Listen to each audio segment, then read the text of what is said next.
was Hawaii? It was great. Served, snoobed, you know, snoobed, not scuba. You snoobed? Yes. Went to the volcano, you know, the crater, 3 in the morning to watch the sun come up. That was really impressive, you know. Well, ate a lot of food. That's it. Okay, now, what else can you possibly want to know from there? Where are you on a defensive coordinator? Where am I? I think we're going to hire one. Timetable? Season starts in October. So I think we'll get it done before then. Why do you think you need one? Why do I think I need one? I just do. I just think we do. Maybe hearing an outside voice or help, or you know, it's got to be somebody that have good credentials. You know, it's got to be someone that I feel like can. You know, I think we're going to be better defensively. You know, we took a step back last year. The year before that, I thought we were pretty doggone good. But, you know, we just got to, I still say, and I said this all last year, you know, it's all about consistency with us.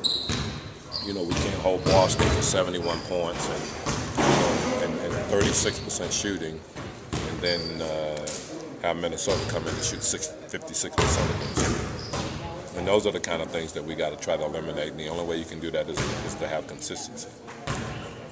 And that's what that would be our goal from day one of training camp. To establish, you know, the parameters of what we're going to do defensively, and then start working on consistency from day one. And I think if we do that, you know, like I said, we don't have to be, you know, the Chicago Bulls or anything like that, because we're pretty good offensively. But we have to be able to maintain stops during the last 5 minutes of the game. We got to be able to know that in our rotations and things like that, everything's going to be pretty consistent, and we will. Hey, when you sit down with the players and you guys discuss some off-season moves and prospects in the draft, do you tell them is your greatest single need of this team in order to move forward in the league? You know, I still think that we need, you know, that go-to guy. You know, a guy that we can throw the ball to at the end of games, where he can go get us a basket. You know, I think that's asking a lot of Steve to do it all the time. You know, screening rolls or whatever. I think he needs to be able to have a guy that we can throw it to that we know that is either going to get us, you know, foul shots, or be able to facilitate a play for someone else, or be able to get a basket for himself. If you look at the playoffs and the last 2 teams playing, you know, both of them have a guy that can do that. And if you look at the last 4 teams that have been playing, you know, if you look at Oklahoma City and the Bulls, they have a guy that can do that. If you look at the last 6 teams that have been playing, you know, it's something that you have to have, really. You got to have that guy that you can throw it to. So that would be the thing that I think that we would try to address as much as anything. The likelihood of finding that player in the draft is probably pretty remote. So you look to agency. Well, I think we explore all the avenues. You know, I mean, there's you know, a lot of different things and a lot of situations that we can look at to try to address that. And I think we'll look at all of those and try to see. And it might not happen, you know. And then if not, then we have to create an environment where we're confident enough that we can score at the end of the game. Excuse me, and come up with stops. Done with the interviewing process, or you got more to do? I'd say I got a few more to do. I would like to be, in all honesty, Greg, I'd like to have something, you know, done before July comes around, because I would like for whoever that guy is to be able to, you know, to come in and talk a little bit. And I'd also like for him to maybe have an opportunity to visit with some of our players. So, you know, with whatever's going to happen in July, you know, we have to try to get that done in June. So for sure that would be taken care of. And this is an addition, not addition, and then No, subtraction? this is an addition. Yeah, this is an addition. How many voices on the bench this 2 years? That I can't tell you, but I think that everyone knows that they'll have a role here, and you know, it's not any more than any of the other teams have. You know, when I was made head coach here, I actually didn't hire a guy as a replacement for me. So most of the teams in the NBA, you know, has another guy. That's fine, and I have the utmost confidence in the guys I have. You know, all of them really.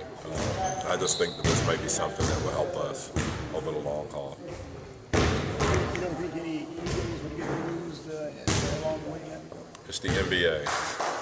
What do you think? Of course, there's going to be, you know, some egos that are bruised a little bit. But I've talked to Dan, I've talked to Bill, I've talked to Igor, I've talked to Noel, and, you know, and explained why I think this is something that will help us, you know, as a team and as a staff. What about the workouts today, Coach? Any of the kids stand out? Anybody really impressive today? I thought Noah Gillespie was probably the guy that stood out. No, I mean, I thought all of them looked pretty good. You know, the one thing about it is that I don't know a ton about these guys. So what I try to do is just look and observe, and then, you know, obviously I'll go upstairs and watch more tape on them, things like that. But, you know, this is one of the things where I think the scouts, they're good at. I talk to them a lot about guys because I don't think in an hour workout that you can judge a guy as to, you know, what kind of year he's had as a basketball player. A guy can come in here and play great. That's a real average player, and, you know, and a guy can come in here and struggle. That is a pretty good player, and so the scouts, you know, John Treelor and those guys, they've done a great job of going out and seeing these guys, and I think they've seen them more than one time, so they have a much better handle than the coaching staff would on who would fit, who wouldn't fit. And I've spent a lot of time talking to Lance and John and Lon about, you know, the type of player I think we need to add to our team, and, you know, and the type of player we need to add as far as building for the future. I think we're all on the same page as far as what that needs to be. If the choice was a wing, how would that fit into what you already have? If the choice was a wing, it all depends on what wing it was. I mean, do you worry about having the issue like last year? We would try to avoid that, I think. You know, if you're asking,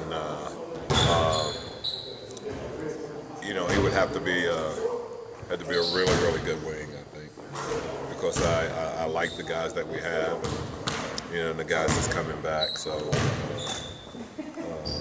that would be something that, you know, it'd have to be somebody pretty special. You mentioned the finals. Any thoughts on the series so far? I'm sure you've been watching. I think it's been a great series. I think you know, everyone keeps saying that there's no way Dallas can win, and Dallas keeps winning. You know, the last time I checked, it was 2-2, and they don't ever ask how; they just say how many. So we'll see what happens tonight. But, you know, I do think Miami creates problems for Dallas that they didn't anticipate. I thought it was a great move by Miami putting LeBron on. I mean, he's basically taking Jason Terry out of the series until the other night. I thought Jason Terry had a great game. It's 2 out of 3. You know, anything can happen. You know, if I was a betting man, I probably would say that Miami would be hard to beat, but, you know, they hadn't done a good job of closing out games where they've had leads, so we'll have to see how that works out.